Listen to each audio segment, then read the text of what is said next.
Cette semaine, on reprend notre série sur le livre des Actes des Apôtres. Et donc, c'est une série qu'on a commencée il y a quelques mois. Et donc, on arrive à un moment clé de l'histoire de la rédemption. Et pour aborder ce thème, j'ai choisi une image. Est-ce que vous reconnaissez cette image? C'est quoi, à votre avis? Un feu d'artifice. Tout à fait. Pourquoi j'ai choisi cette image? Eh bien, tout simplement parce que les feux d'artifice attirent notre regard, ils attirent notre attention. En fait, la plupart des gens aiment les feux d'artifice parce que c'est impressionnant. Je ne sais pas si vous avez vu des beaux feux d'artifice, parce qu'il y a aussi des feux d'artifice de campagne qui, voilà, on sait tous ce que c'est, mais des vrais feux d'artifice dignes de ce nom, ça nous prend les tripes. Déjà, on a le ciel qui est totalement illuminé, quand c'est vraiment un gros feu d'artifice, c'est waouh, on en prend plein les yeux. Et en général, quand on en prend plein les yeux, on en prend aussi plein les oreilles. On tremble parce qu'il y a des coups de tonnerre, des décharges énormes. Plus l'éclat est grand et plus le tonnerre est important. Et du coup, ça crée un spectacle son et lumière assez impressionnant. Et on pourrait finalement facilement se laisser submerger par les émotions et rester figé sur la beauté du spectacle. Mais si tel était le cas, eh bien les amis, ce serait un vrai flop pour celui qui a organisé le feu d'artifice. Pourquoi ? Parce qu'on ne fait pas un feu d'artifice pour faire un feu d'artifice. En général, on fait un feu d'artifice pour célébrer quelque chose. Soit c'est l'inauguration d'un événement. J'imagine les Jeux Olympiques, vous avez probablement regardé les Jeux Olympiques, à la fin de la cérémonie ou au début de la cérémonie, il y a un énorme feu d'artifice. Sur la Coupe du Monde, c'est la même chose. Une célébration d'une entreprise qui a les moyens, forcément, on va célébrer ça. Ou la fin de l'année, souvent ça se fête à la Tour Eiffel avec un énorme feu d'artifice. Donc soit on célèbre la fin d'une année, soit le début d'une autre. Enfin bref, c'est un moment important. Mais l'objectif, c'est pas le feu d'artifice, on est d'accord? C'est qu'est-ce qu'on est en train de fêter? C'est ça le plus important. Eh bien ce matin, c'est un petit peu ce qu'on va voir. On va voir une sorte de feu d'artifice divin, et vous allez voir que c'est pas simplement un épisode de la Bible, mais qu'à chaque fois que Dieu crée une alliance avec l'homme, il y a un feu d'artifice, un vrai spectacle, son et lumière. Et j'utilise bien les bons mots parce que c'est biblique. Un spectacle, son et lumière. Et vous allez voir pourquoi je dis ça. Mais avant qu'on aille plus loin et qu'on aille explorer tous ces textes qui sont vraiment extraordinaires, on va lire le texte qui nous intéresse ce matin. Un texte qui fait débat, qui a divisé plus que rassemblé les églises, à mon avis, mais un texte fantastique, en fait, qui est dans la Bible. Donc tout ce qui est dans la Bible, c'est fantastique, à part le péché, bien sûr, mais en fait, on a vraiment un texte extraordinaire là, et en tout cas, moi, je le trouve extraordinaire, et vous allez voir que c'est extraordinaire, c'est surnaturel. On l'a dit, mieux qu'une série Netflix, le livre des Actes, et on va voir ça ce matin. Lorsque le jour de la Pentecôte, c'est le verset 1 du chapitre 2, lorsque le jour de la Pentecôte arriva, ils étaient tous ensemble dans le même lieu, comme nous ce matin. Tout à coup, il vint du ciel un bruit comme celui d'un souffle violent qui remplit toute la maison où ils étaient assis. Des langues qui semblaient de feu et qui se séparaient les unes des autres leur apparurent. Elles se posèrent sur chacun d'eux.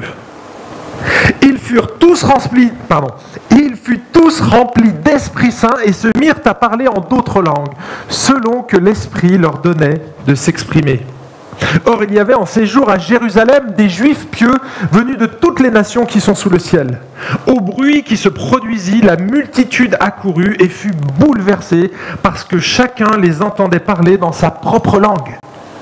Ils étaient hors d'eux-mêmes et dans l'admiration, ils disaient « Voici ces gens qui parlent, ne sont-ils pas tous galiléens? Comment les entendons-nous chacun dans notre propre langue maternelle ?»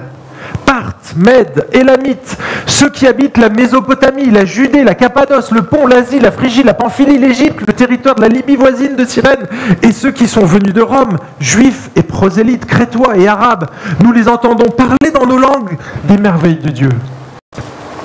Tous étaient hors d'eux-mêmes et perplexes et se disaient les uns aux autres « Mais que veut dire ceci ?» Mais d'autres se moquaient et disaient « Ils sont pleins de vin doux ». Alors Pierre, debout avec les 11, éleva la voix et s'exprima en ces termes. « Vous, Juifs, et vous tous qui séjournez à Jérusalem, sachez ceci et prêtez l'oreille à mes paroles. Ces gens ne sont pas ivres comme vous le supposez, car c'est la 3e heure du jour. » Et on arrête ici la lecture de la parole de Dieu. Et j'ai découpé ce message en 4 parties. On ne pourra en voir que 3 ce matin. Je crée une frustration volontaire pour que vous puissiez revenir la prochaine fois. En tout cas, j'ai beaucoup de matière ce matin, comme je vous l'ai dit, et donc on n'aura pas le temps d'aborder le 4e point, qui est quand même essentiel. Mais vous inquiétez pas, il y aura de quoi faire avec 3 points. Et le premier que j'aimerais souligner de ce texte, c'est la souveraineté de Dieu dans la venue de l'Esprit. La souveraineté de Dieu dans la venue de l'Esprit. Le texte dit, lorsque le jour de la Pentecôte arriva, ils étaient tous assemblés dans le même lieu. Ce jour extraordinaire, on l'a lu, c'est des choses qui sont hallucinantes quand on y réfléchit. Eh bien, ce n'est pas arrivé n'importe quel jour. Ce n'est pas le fruit du hasard. Dieu n'a pas choisi d'envoyer son esprit n'importe quel jour de l'année. Il a choisi de l'envoyer le jour de la Pentecôte. Et vous allez voir que ça a du sens. Juste avant, on l'avait lu au chapitre 1er, Jésus était resté 40 jours sur terre avec ses disciples, et puis à un moment donné, il s'éleva au ciel et disparut. On ne sait pas où est parti Jésus, on sait qu'il est au ciel. Et sous quelle apparence? Florent Varac est en train de plancher la question. Il nous donnera la réponse. Non, en fait, c'est pas évident de répondre à cette question. Est-ce que physiquement Jésus est assis à la droite du Père? Si oui, est-ce que le Père est matérialisé sur un trône? Vous voyez, c'est ça la difficulté en fait. Elle réside là. Et franchement, j'ai pas la réponse. Donc j'ai demandé à Florent de plancher sur la question. Et probablement dans quelques semaines nous l'aurons. Si Florent, tu m'écoutes, je te renvoie le message. La Pentecôte, c'était quoi? Eh bien, il y avait 3 grandes fêtes chez les Juifs. Et la Pentecôte, c'était la 2e grande fête. Et elle succédait à la Pâque. Pentecôte, ça veut dire 50e jour. D'accord? Donc c'était 50 jours après le dernier dimanche de la Pâque. Donc il s'échelonnait 7 semaines, donc 7 x 7, 49, et c'était le jour d'après, donc ça faisait 50. Qu'est-ce qu'on célébrait à la Pentecôte? Eh bien, en fait, on remerciait Dieu pour la moisson. C'était la fête de la moisson, ou la fête des semaines plutôt, la fête des semaines. Mais 50 jours avant, il y avait eu les moissons, et là on bénéficiait de ces moissons, donc ils donnaient les prémices. En fait, les Juifs reversaient les prémices à Dieu, et pour 2 raisons. Déjà, c'est pour remercier Dieu pour la récolte, hein, mais c'est surtout en vue de la nouvelle terre qu'il leur avait donnée, la terre promise. Et donc là, c'était pour montrer l'abondance. Donc il remercie. Il y a un symbole derrière cette fête. Mais pas seulement. Il y avait aussi le don de la loi. Donc Dieu demandait à ce que les Israélites célèbrent ce moment-là. Il y a eu le don de la loi après l'entrée dans la terre promise, après l'entrée dans la terre promise, on a le don de la loi. Et on va regarder ça d'un peu plus près. Je passe un peu sur le fait que Jésus va transformer ces fêtes. Hein. La fête de la Pâque va être transformée par Jésus, et la fête de Pentecôte également, mais on va donner un petit peu d'explication tout à l'heure. Donc je disais, Dieu n'a pas choisi ce moment par hasard. En fait, c'était le moment où tous les Juifs étaient rassemblés à Jérusalem. Donc il y avait des dizaines de milliers de Juifs qui étaient là. Et Dieu a choisi ce moment précis parce qu'il voulait toucher l'ensemble du peuple. Il avait un message à communiquer, et ce n'était pas n'importe quel message, c'est une nouvelle alliance. Il allait communiquer à ce moment-là la nouvelle alliance, et il va y avoir un signe très clair de l'annonce de cette nouvelle alliance. Et alors on se dit, mais tiens, est-ce qu'ils étaient en train de prier et qu'ils cherchaient la volonté de Dieu, qu'ils cherchaient le moment où Dieu...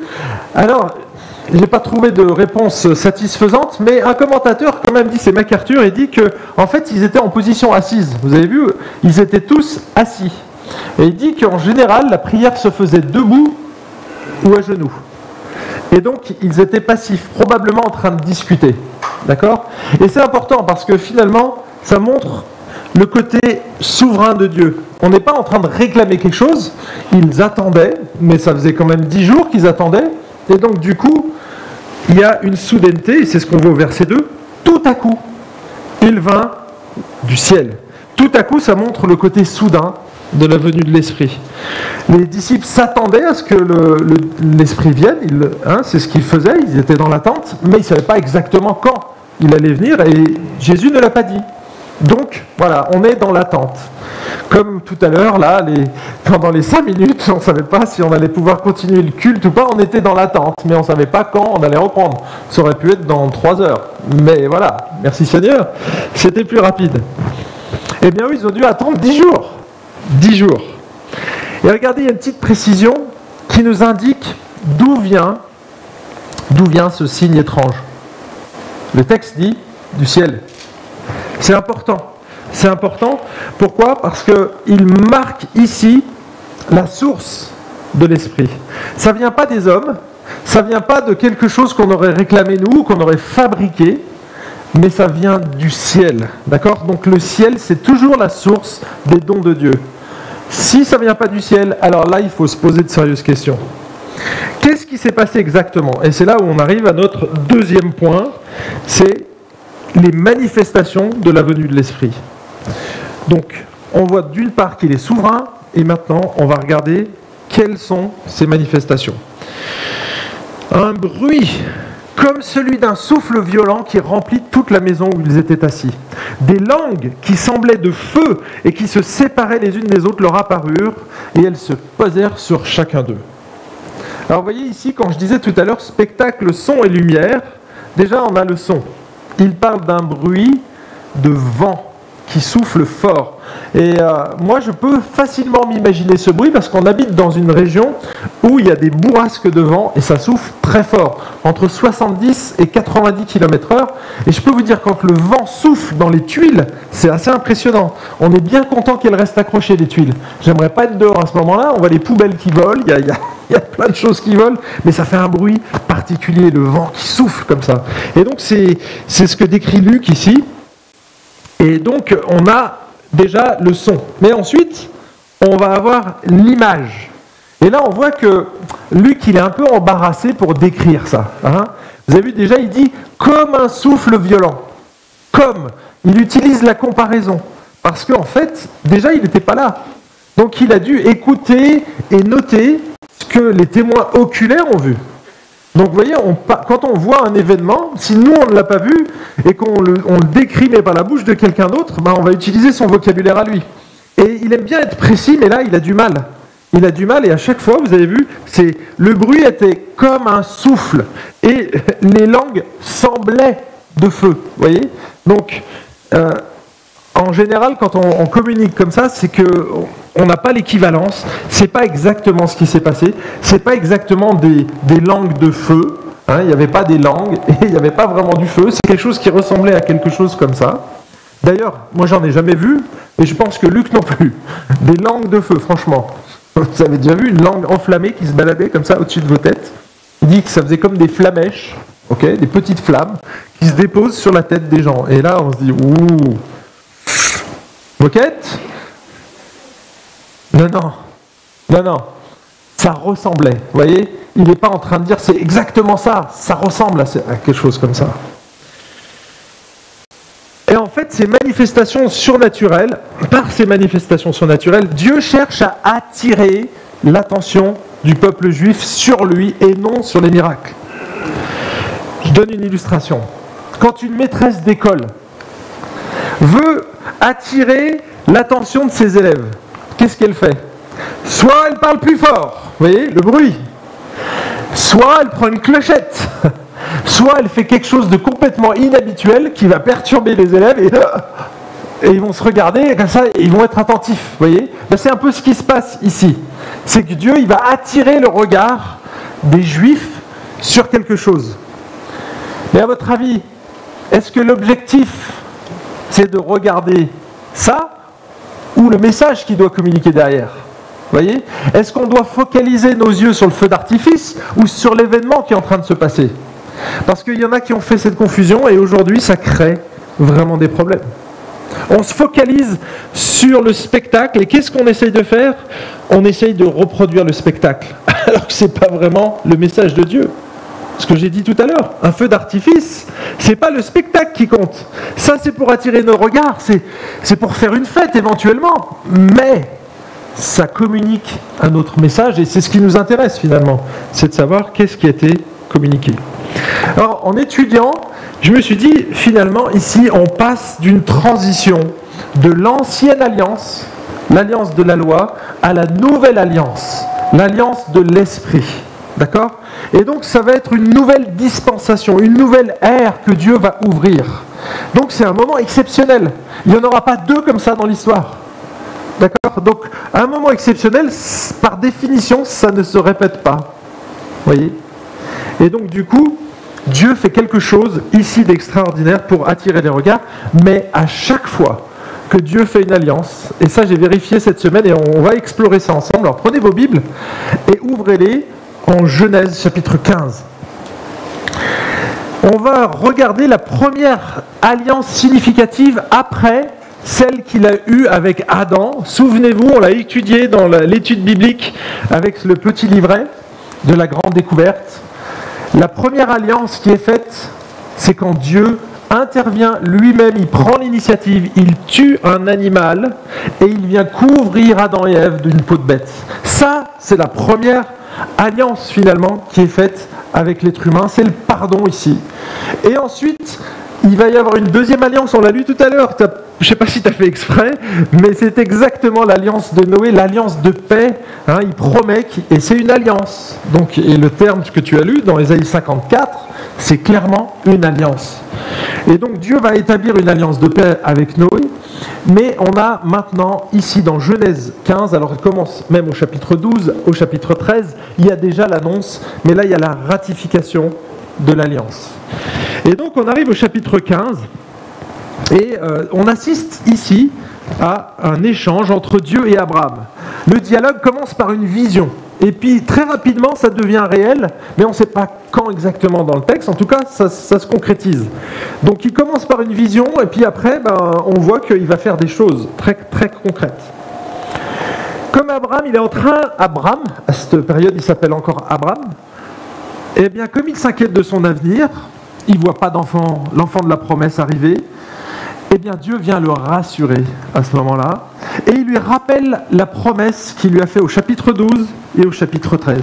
La promesse d'une descendance nombreuse, aussi nombreuse que les étoiles du ciel. Ça c'est au verset 5, donc Genèse 15, 5.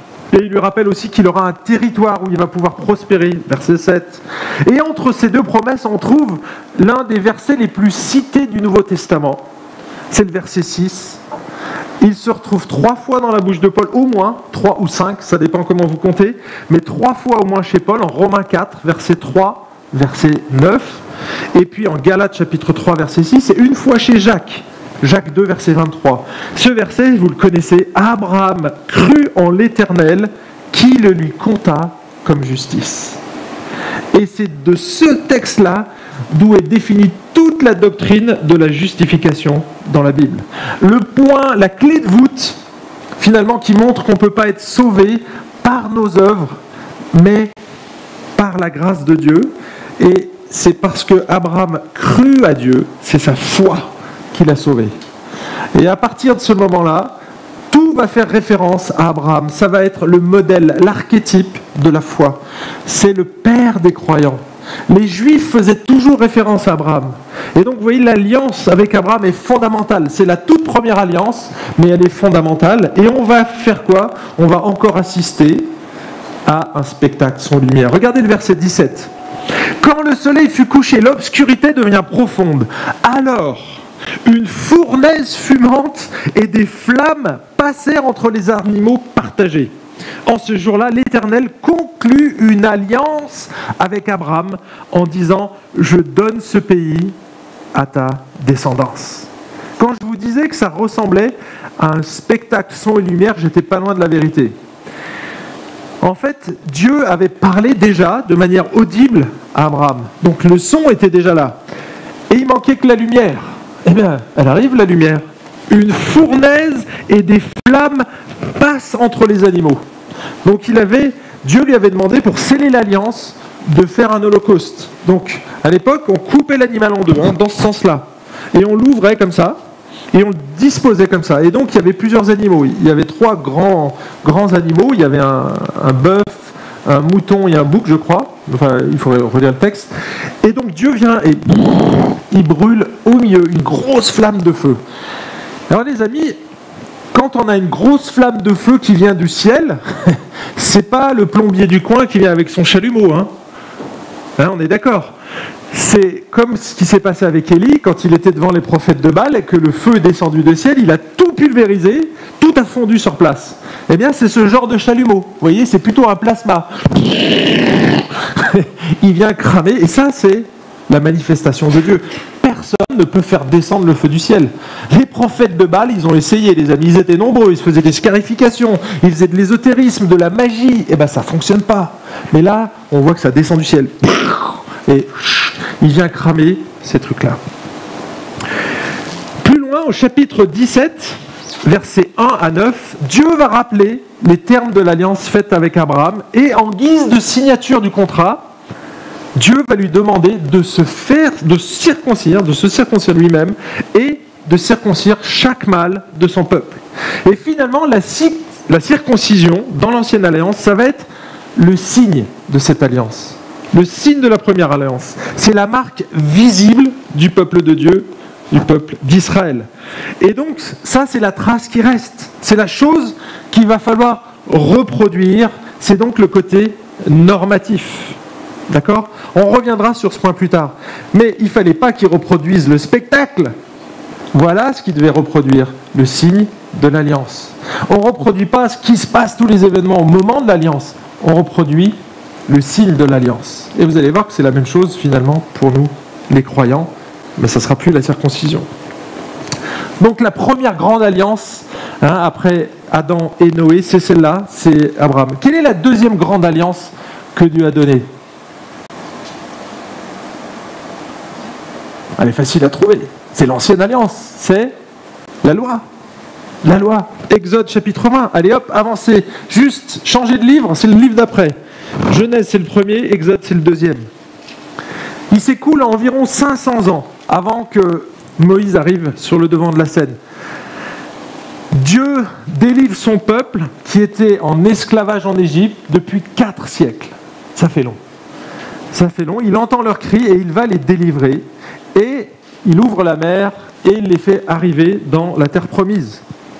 Et à ce moment-là, quelques jours, 3 mois plus tard, après leur passage dans la mer, 3 mois plus tard, Dieu, donc c'est dans le chapitre 19 de l'Exode, il va donner la loi à Moïse. D'accord ? Et là, ce qui est intéressant, vous connaissez probablement les 10 commandements, si vous ne savez pas où c'est Genèse 20, c'est les 16 premiers versets. D'accord ? Donc ça, c'est la description des 10 commandements. Et moi, ce qui m'intéresse ici, ce n'est pas les 10 commandements, mais c'est la ratification de cette alliance. Comment elle a été faite ? Regardez, verset 18. Exode 20, verset 18. Tout le peuple observait le tonnerre, les éclairs, le son du corps et la montagne fumante. À ce quoi ? Spectacle. Et j'ai regardé plusieurs traductions, c'est le même mot. Semeur, second 21, second révisé. C'est le mot spectacle qui est dedans. À ce spectacle, le peuple tremblait et se tenait dans l'éloignement. Ils dirent à Moïse, parle-nous toi-même et nous écouterons. Mais que Dieu ne nous parle pas de peur que nous ne mourions. Moïse dit au peuple, soyez sans crainte. Car c'est pour vous mettre à l'épreuve que Dieu est venu et c'est pour que vous ayez pour lui de la crainte afin de ne pas pécher. Je vous ai mis le texte ici. En fait, le verset 18 parle bien d'un spectacle divin. Par ses manifestations surnaturelles, Dieu attire l'attention de son peuple et franchement, ça fonctionne bien. Et comment on sait que ça fonctionne bien ? À la réaction des Juifs. Comment ont-ils réagi ? Est-ce qu'ils ont dit « Waouh, qu'est-ce qu'il est beau ce spectacle ! C'est fantastique, Dieu, redonne-nous un feu d'artifice comme ça !» Non, non, non, je crois pas. Ils se sont mis à avoir les mouillettes. Ils avaient peur. Ils tremblaient. Regardez ce que dit le verset 20. Moïse dit au peuple, soyez sans crainte, car c'est pour vous mettre à l'épreuve que Dieu est venu, et c'est pour que vous ayez pour lui de la crainte, afin de ne pas pécher. Là, vous me dites, attends. Vous avez vu dans le même verset ce qu'il est marqué ? N'ayez pas peur, soyez sans crainte, et qu'est-ce qu'il dit à la fin ? Afin que vous ayez de la crainte. T'as pas fait une faute de frappe, Moïse, là ? Et non, c'est parce que le mot crainte, parfois, c'est la peur, qui est malsaine, hein ? Et ce n'est pas ce que Dieu veut. Il ne veut pas qu'on ait peur de lui. Il veut qu'on ait du respect. Un respect profond, ça s'appelle de la crainte. Et il y a un objectif à tout ça, et il est donné clairement à la fin du verset 20. C'est pour que vous ayez de la crainte afin de ne pas pécher. Donc vous voyez, c'est le respect de Dieu et de sa parole. L'objectif, il est là. Le grand spectacle, le feu d'artifice, on s'en fiche. Ce qui compte, c'est l'objectif. C'est que vous ayez de la crainte. Donc il attire leur regard, il tape dans les mains, il sonne ses clochettes, il fait quelque chose d'inhabituel, comme cette maîtresse, pour attirer le regard. Maintenant, vous m'écoutez. Et c'est ce qui se passe à la Pentecôte. À la Pentecôte, Dieu doit adresser un message au peuple d'Israël. Pourquoi ? Parce que la plupart des Israélites ont refusé le Messie. Malheureusement, ils avaient tout. En fait, ils avaient les termes de l'Alliance. Ils savaient qu'un Messie devait arriver, mais ils ne l'attendaient pas comme Jésus est venu. Ils attendaient un libérateur politique. Et même les disciples, ils ne sont pas clairs avec ça. On l'a vu dans le premier chapitre, ils ne sont pas clairs, les disciples. Ils attendaient aussi ce libérateur. C'est quand que tu vas instaurer ton règne ? C'est ce qu'ils disent dans le premier chapitre. Et ce n'est pas votre problème, ça. Je ne suis pas venu pour ça. Mais vous serez mes témoins à Jérusalem, en Judée, en Samarie et jusqu'aux extrémités de la terre. Et vous voyez, nous, souvent, les humains, on se focalise sur le spectacle, sur ce qui bouge. Et en fait, ce n'est pas la foi, ça, les amis. Les miracles ne créent pas la foi. Ça peut vous faire réfléchir, mais ça ne provoque pas la foi. La preuve, c'est que Jésus dit à des Juifs incrédules, même si un mort ressuscitait devant eux, ils ne croiraient pas. Et franchement, voir un mort qui ressuscite devant nous, ça doit être assez impressionnant. Et Jésus le sait. Il dit, mais même s'il y avait un miracle aussi extraordinaire que ça, ils ne croiraient pas. Et finalement, quand l'être humain refuse... Alors là, ça va être ça va être maintenant. Voilà. En fait, qu'est-ce qu'il faut tirer de tout ça ? Parce que finalement, il faut qu'on atterrisse à un moment donné. Pourquoi je suis allé chercher ces alliances dans l'Ancien Testament ? Tout simplement pour montrer trois choses. La première, c'est que Dieu, en fait, par ces miracles-là, par ce spectacle, quelque part, surnaturel, eh bien, il veut faire trois choses. La première, c'est montrer qu'il est le seul à l'initiative des alliances. Regardez, avec Adam et Ève, qui c'est qui prend l'initiative ? C'est Dieu, c'est lui-même qui vient tuer un animal. Ensuite, là, Abraham fait quelque chose. Tiens, c'est marrant. Il ouvre des animaux. Mais qui c'est qui fait descendre le feu ? C'est pas Abraham qui prend un briquet, ni un chalumeau. Non, c'est Dieu qui fait descendre. Et vous voyez, à chaque fois, il y a quelque chose, et ça vient toujours du ciel. Et le parler en langue, ça vient du ciel. D'accord ? Donc c'est vraiment pour nous montrer ça. Il n'y a pas de changement d'alliance qui vienne des humains. C'est Dieu qui est l'initiateur et à l'initiative de ces changements. En fait, quand on a lu tout à l'heure Exode 20, on voit qu'il y avait le tonnerre, la montagne était fumante, il y avait un son de cor et en fait des éclairs dans le ciel, du tonnerre. Mais qui peut provoquer ça ? Franchement, vous avez déjà vu un humain qui priait en disant « Tiens, regarde là, dans 3 secondes, il va y avoir un éclair là il y a le tonnerre. » Non, ça vient de Dieu. Vous voyez, c'est que des manifestations surnaturelles impossibles à reproduire. La deuxième chose que je retire finalement de ces manifestations, c'est que Dieu désire attirer le respect de ses enfants. Je l'ai dit, mais je le répète, c'est ça son but. C'est pas qu'on regarde le miracle, c'est pas qu'on soit focalisé sur le feu d'artifice, mais c'est qu'on ait du respect, de la déférence, de la crainte respectueuse vis-à-vis de Dieu. Et quand ce n'est pas le cas, vous savez ce qui se passe ? Quand Dieu finalement, on fait un miracle, c'est un signe de bénédiction, parce qu'il nous ouvre les yeux. Mais si on refuse de voir ce miracle, si on refuse d'accepter le message qu'il y a derrière le miracle, qu'est-ce qui se passe? C'est un jugement. Et c'est encore plus sévère. Regardez ce que dit Luc chapitre 10. Vous pouvez prendre vos Bibles. Luc chapitre 10, versets 11 à 14. Il vient de faire plein de miracles, sous leurs yeux. Et regardez ce que le texte dit. C'est Luc qui nous rapporte ça. Luc chapitre 10, verset 11. Nous secouons contre vous la poussière même de votre ville qui s'est attachée à nos pieds. Ça, c'est un signe de jugement. Quand on secoue la terre de nos pieds, c'est un signe de jugement. Vous voulez pas de nous? Je veux plus de vous. Dégage. Sachez pourtant que le royaume de Dieu s'est approché. Je vous dis qu'en ce jour, Sodome sera traité moins rigoureusement que cette ville-là.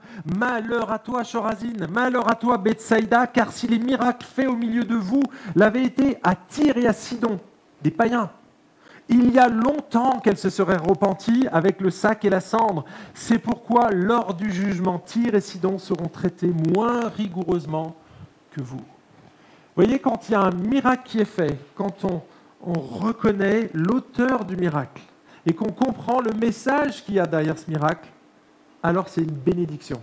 Et le parler en langue est une bénédiction pour les croyants. Vraiment. Attention, je n'ai pas dit quel type de parler en langue, on va y venir dans quelques instants. Mais c'est une bénédiction, les amis.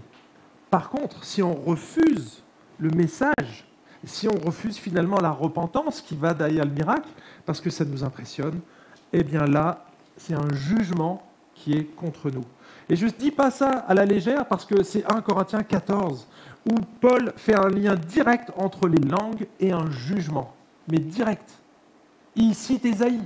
Vous entendrez parler des peuples dans une langue étrangère et ce sera le signe de jugement. Et finalement, il arrivera même à dire que le parler en langue, ce n'est pas un signe pour les croyants, les amis, mais pour les incroyants. Ce n'est pas pour nous. Ce n'est pas pour nous ce signe. C'est pour les incroyants juifs, principalement. Et quand j'ai dit parler en langue, je n'ai pas tout dit. Alors attendez le prochain point parce que c'est là où ça va se corser. Troisième application par rapport aux manifestations de la venue de l'Esprit, eh bien, c'est que Dieu ne nous invite pas à reproduire le spectacle, mais le signe de l'alliance. Quand il a fait cette alliance avec Abraham, il ne lui a pas demandé de reproduire ce qu'il avait vécu. D'accord? Non. Par contre, il lui a demandé de reproduire le signe de l'alliance. Qu'est-ce qu'il devait refaire? La circoncision. C'était partiel, c'était que pour les hommes. Donc vous voyez que déjà, on avait une seule loi, on avait un seul peuple et une seule langue. Et le passage de l'alliance à la Pentecôte, on va passer à toutes les nations, à de multiples langues et à un message universel. C'est plus une loi, mais maintenant la loi va être gravée dans le cœur. Et donc il y aura une autre alliance et elle va être scellée, cette alliance. Ce ne sera pas la circoncision. Vous les connaissez, les deux signes de l'alliance. On l'a fait dimanche, il y a 15 jours. Ce sont le baptême et la Sainte Seine.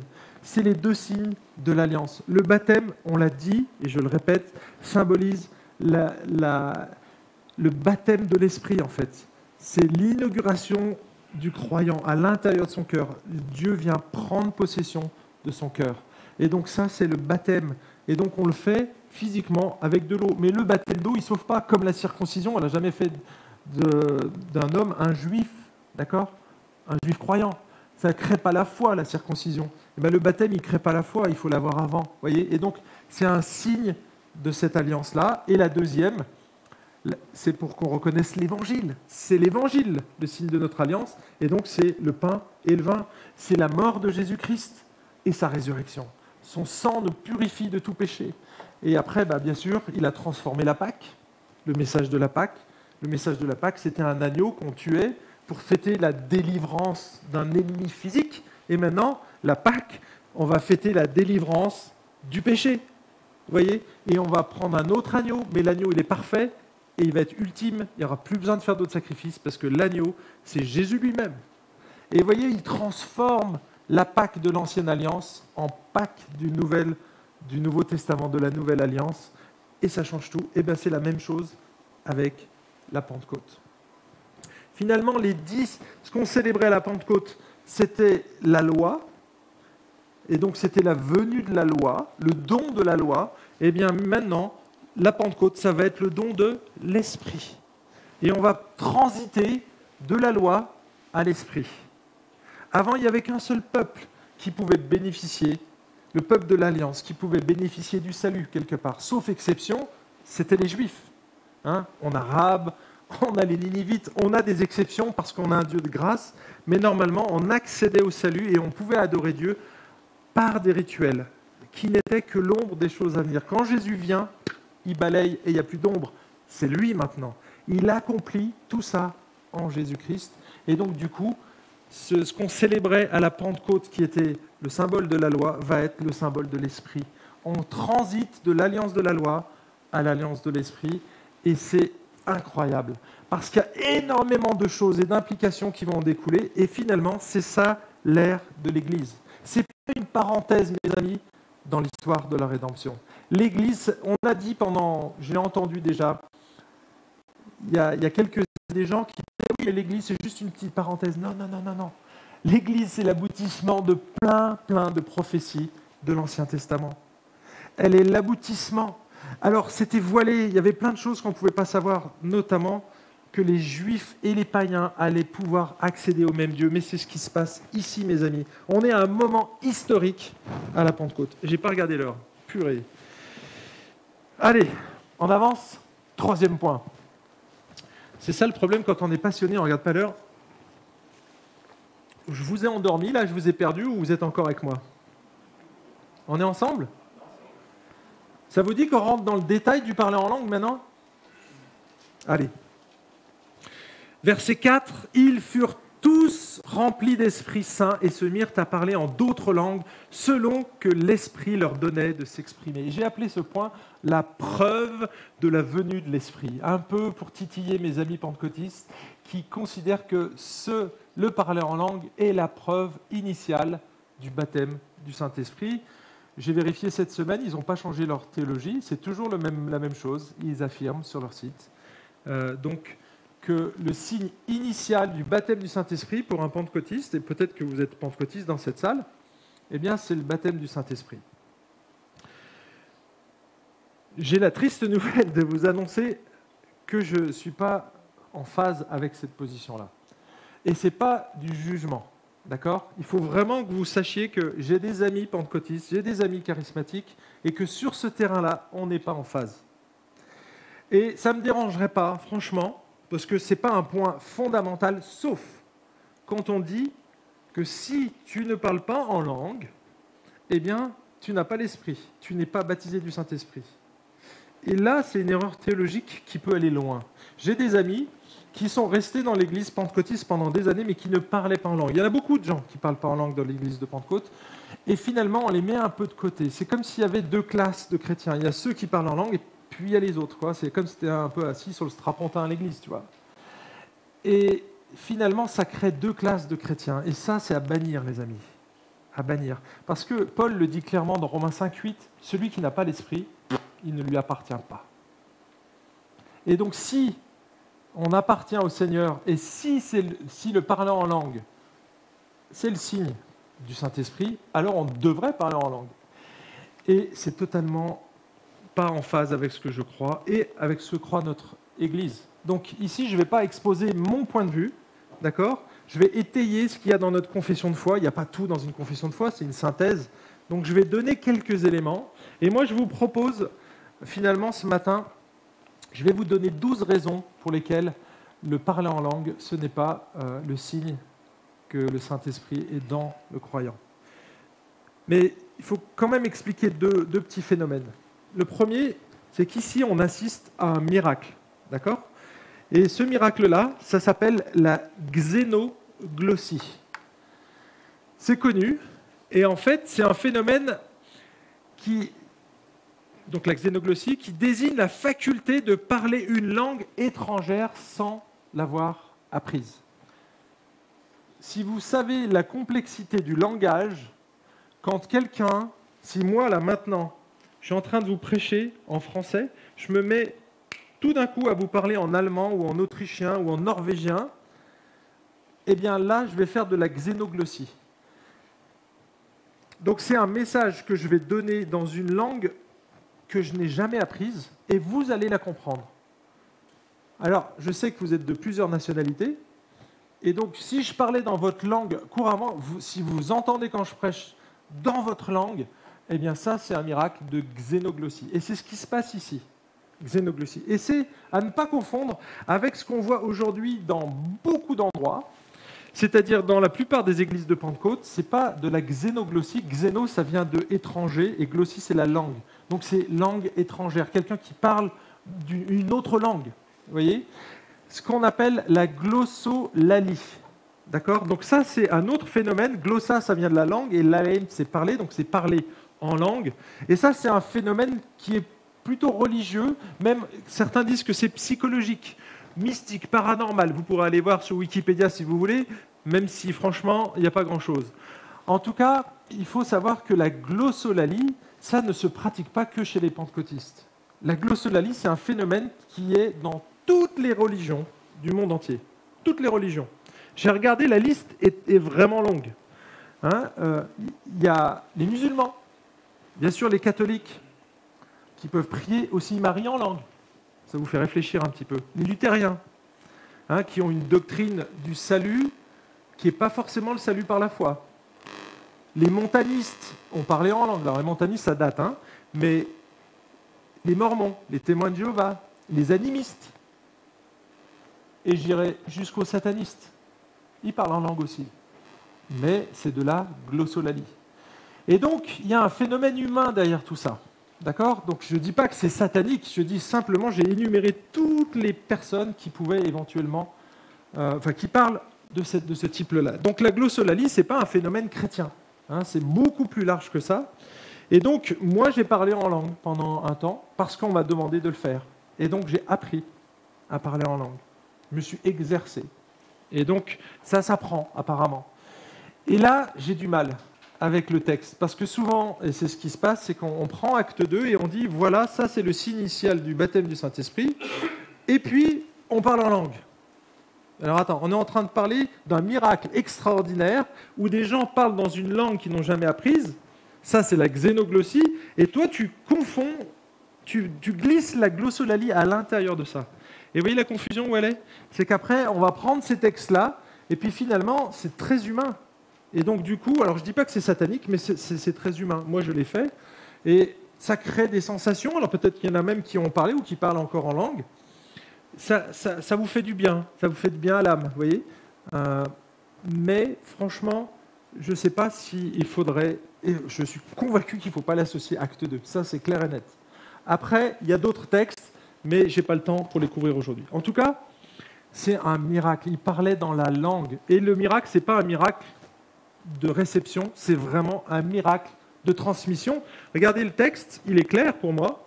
En fait, l'accent, il est mis « Ils furent tous remplis d'Esprit Saint et se mirent à parler en langue ». L'accent, il est mis sur ceux qui reçoivent l'Esprit. D'accord ? Et le miracle, il se passe là, il ne se passe pas de l'autre côté. Le miracle, il se passe du côté de celui qui reçoit l'Esprit. C'est lui qui est véhicule d'un miracle, et non pas la réception. Parce qu'on va le voir, après le verset 14, la réception, enfin, le verset 12, la réception, elle va être vraiment différente selon qu'on soit un juif converti ou un juif qui a reconnu le Messie et un autre qui n'a pas reconnu le Messie. Et vous allez voir que ça va être complètement différent. Il y en a qui vont dire « Waouh, c'est génial !» et d'autres, ils sont complètement bourrés, les mecs. Vous voyez le truc. Allez, j'ai dit que je vous donnais 12. On y arrive, ça va être rapide. 12 raisons pour lesquelles le parler en langue n'est pas la preuve de la présence de l'Esprit dans la vie de quelqu'un. La première, c'est que le livre des Actes nous raconte une histoire unique. C'est la fondation et l'expansion de l'Église dans le monde juif et païen. Donc cette histoire, comme c'est une inauguration, ça ne peut pas se répéter, tout simplement. On ne peut donc pas appliquer tous ces faits à notre situation contemporaine. Certaines étapes marquantes ont été signalées par des événements exceptionnels et je les ai rappelés tout au long de l'histoire. Deuxième raison, c'est que les récits historiques peuvent illustrer ou expliquer une doctrine biblique, mais ne peuvent jamais en être le fondement. Par conséquent, les récits relatés dans le livre des Actes ne sont pas normatifs pour l'Église d'aujourd'hui. D'accord ? Troisième raison, c'est que le livre des Actes ne nous rapporte que 3 cas de parler en langue.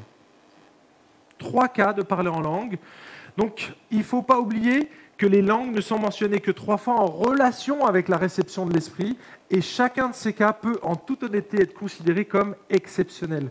Tous les 3 se rapportent à la venue initiale de l'Esprit dans les croyants, donc à leur conversion, et non à une seconde expérience. Le seul cas de seconde expérience, c'est probablement ici. Ils étaient déjà convertis, mais rappelons-nous, on est dans une transition. Il n'y a rien de normatif dans une transition. D'accord ? C'est après que ça se normalise. Mais dans la transition, il y a des choses qui ne sont pas normatives au milieu. 4e raison. On cite toujours les 3 cas exceptionnels où des groupes ont parlé en langue au moment de leur conversion. Cependant, on oublie les autres qui n'ont été marqués par aucun signe particulier. Et il y a 14 récits de conversion. Et on cite les 3, on isole les 3, et il y en a 11 autres où il n'y a pas le signe du parler en langue. Pourquoi ? Pourquoi on n'en parle pas ? Notamment, tout de suite après la Pentecôte, dans le message de Pierre, c'est dans le même texte, on va le lire la semaine prochaine. Donc, à partir du verset 14, il y a le discours de Pierre, et à la fin, il y a 3000 personnes qui se convertissent. 3000, ce n'est pas un détail. 3000 qui se convertissent, aucune trace du parler en langue. Pourquoi ? Pourquoi ? 5e raison, dans aucun des cas, ceux qui ont reçu les langues ne les ont recherchées, elles furent données souverainement par Dieu. Et là, il faut vraiment tenir compte de ce paramètre, les amis, c'est qu'on peut chercher plein de choses. Moi-même, j'ai cherché à parler en langue, vous voyez, parce qu'on m'a dit qu'il fallait que je le fasse, mais c'est des choses humaines. Quand là, il y a le parler en langue dans le livre des Actes, ça vient d'en haut. Il n'y a pas de question à se poser. Ça leur tombe dessus, en fait. Et ils y sont pour rien. 6e raison, les langues furent données non à des individus choisis. Quand on dit le parler en langue, c'est individuel, là, il dit non ou spécialement préparés pour cela, mais à des groupes entiers. Chaque fois, tout s'est passé inopinément, dans une seule et même réunion, au début de leur expérience chrétienne. Dans ces cas, le don des langues a été accordé comme une preuve que le Saint-Esprit a été donné à chaque groupe et non comme un signe du baptême ou de la plénitude de l'Esprit à un individu. D'accord ? Toujours des groupes. 7e raison, une seule fois dans les Actes, le parler en langue est associé à la plénitude de l'Esprit, et c'est dans notre texte en fait. C'est dans notre texte dans Acte 2. Après la Pentecôte, aucune de ces expériences de la plénitude de l'Esprit n'est marquée du signe des langues. Et pourtant, on voit, ils furent remplis du Saint-Esprit. Je vous cite quelques textes. Pierre n'a pas parlé en langue, ni quand il était devant le Sanhédrin, Acte 4, 8, ni les diacres, Acte 6, verset 5, ni les disciples qui ont été remplis du Saint-Esprit, qui priaient ensemble, Acte 4, 31, ni Étienne, qui était rempli de l'Esprit, Acte 7, verset 55, ni Barnabas, Acte 13, verset 9, ni Paul lors de son baptême, Acte 9, verset 17, ni les disciples d'Antioche, Acte 13, verset 52, tous ces personnages-là furent remplis de l'Esprit, mais n'ont jamais parlé en langue.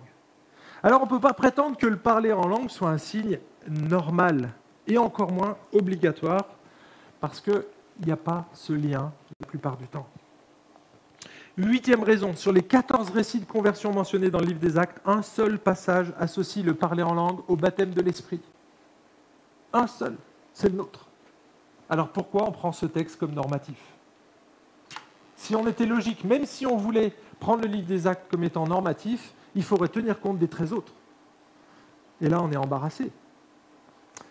9e raison, et là, il faut aller dans 1 Corinthiens 12.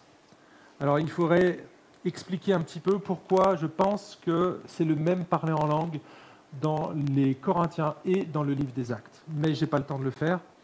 Il y a des très bons podcasts à ce sujet, surtout pour sa gloire.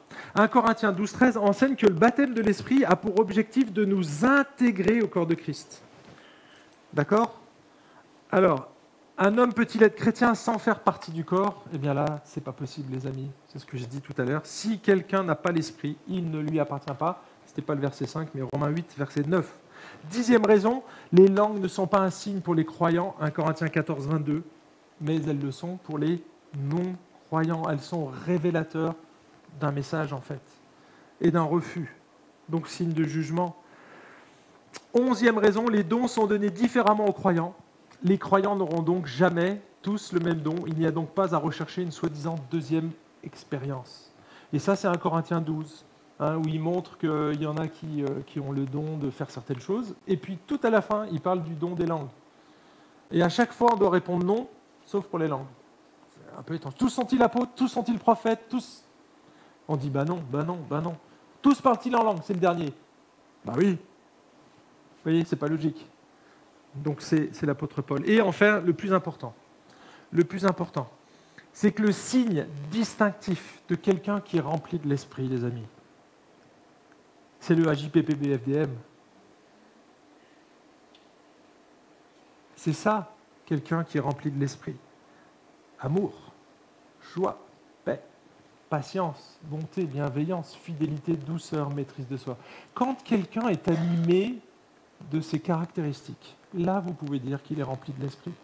Bien souvent, on a des amis charismatiques ou pentecôtistes qui viennent dans notre église parce qu'ils ont vu des pratiques païennes, charnelles, de gens qui parlaient en langue toute la journée, ou bien souvent, abondamment, et qui s'en vantaient.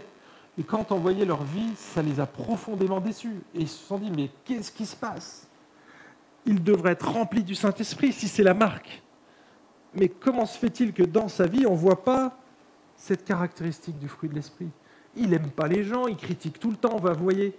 Et donc du coup, c'est pour ça que je voulais parler de ces 12 raisons, parce que ça peut être dangereux, les amis, d'associer le parler en langue, et là je parle de glossolalie, avec le baptême de l'esprit. Le texte qui nous préoccupe, c'est de la xénoglossie. C'est un miracle extraordinaire. Et honnêtement, je trouve ça génial. Et il y a des récits. C'est qui m'a raconté ça? C'est Richard. Il m'a dit que lui, il avait entendu qu'effectivement des missionnaires un jour avaient parlé une langue. Mais oui, mais ça c'est bien. Mais c'est un miracle. Vous voyez, c'est pas le parler en langue du livre des Actes, parce qu'il a eu lieu qu'une fois. Et qui ne devrait pas réavoir lieu dans l'histoire. Les 2 autres fois, c'était pour inaugurer dans Acte 10 et dans Acte 19. Dans Acte 10, c'est pour les païens, c'est Corneille, et puis Acte 19, c'est pour les disciples de Jean-Baptiste. Ils n'avaient pas toutes les données, on leur donne, et là, pour marquer le sceau, tac, le Saint-Esprit va leur donner le parler en langue. C'est les 3 autres mentions. Ailleurs, il n'y a rien. Donc moi, j'aimerais vraiment vous encourager à relire les textes si vous n'êtes pas encore convaincu. Moi, ça fait des années que j'étudie ce sujet, et à chaque fois, je rajoute des petites données. Mais aujourd'hui, j'arrive à des convictions. Et je pense que c'est pour nous préserver, pour vous préserver aussi, que je voulais aborder ce sujet-là. On réabordera le sujet du parler en langue dans la suite, parce qu'on va le rencontrer encore de nouveau. Mais voilà, je vous ai donné les éléments essentiels ici, et je vais prier pour que le Seigneur nous aide à ne pas faire ces erreurs-là, pas confondre les miracles et bien regarder le message. Et ce sera pas la semaine prochaine, apparemment c'est un autre orateur, mais la semaine d'après. Seigneur, on veut te remercier pour ce don de l'esprit. Et oui, tu es venu avec un feu d'artifice. Il y avait un spectacle, son et lumière pour tout ça. Tu as attiré le regard des Juifs. Mais quand je vois le résultat, beaucoup t'ont rejeté, Seigneur. Et ça a été vraiment un signe de jugement pour eux que ces frères parlent en langue, dans leur propre langue. Ils ne sont même pas demandés pourquoi. Alors que la trace était là dans l'Écriture. À plusieurs endroits dans l'Ancien Testament, on voit que des peuples d'une langue étrangère viendront pour juger Israël. Et c'était le cas ici, à Pentecôte. Seigneur, merci parce que tu nous as donné l'Écriture et que tu nous as donné l'Esprit Saint. Merci parce qu'aujourd'hui, on peut s'approcher de toi librement. Seigneur, on n'est plus obligé de faire ces rituels comme sous l'ancienne alliance. Aujourd'hui, ces choses sont passées parce que tu as tout accompli en Jésus-Christ. Tu es mort sur la croix, tu es ressuscité pour nous ouvrir la voie du ciel. Aujourd'hui, on n'a plus à chercher une terre promise parce que notre terre, elle est au ciel. Seigneur, c'est ça notre terre promise, c'est le ciel dans ta présence, Seigneur. Merci pour cette grâce que tu nous fais.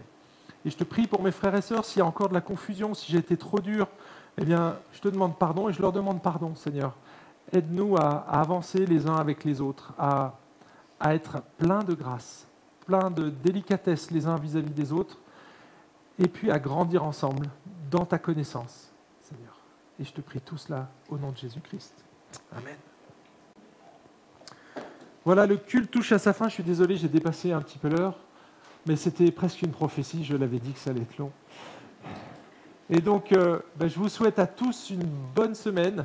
Si vous avez l'occasion, le mardi, ou si vous êtes libre le mardi, mettez dans vos agendas la réunion de prière. On passe vraiment des chouettes moments. Et puis le vendredi, donc on suit ce parcours découverte. Tu peux me prêter le livre, je vais le remontrer. En fait, il y a double objectif. C'est d'une part pour vous donner une idée de la grande histoire qu'il y a dans la Bible, le fil rouge. Et ce matin, j'ai abordé plusieurs des textes. Ça vous dit quelque chose quand même, tous les textes qu'on a abordés.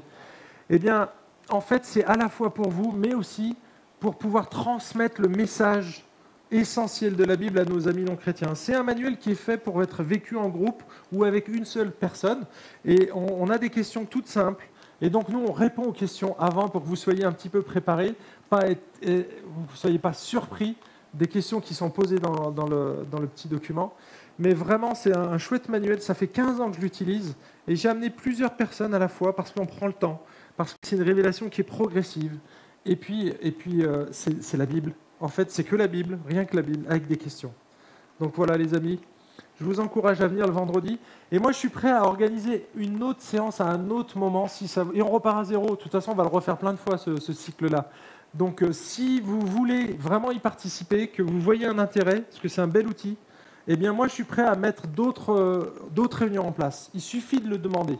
D'accord? Donc, envoyez-moi un mail, venez me voir à la fin du culte, mais ne repartez pas sans ça. Allez, bonne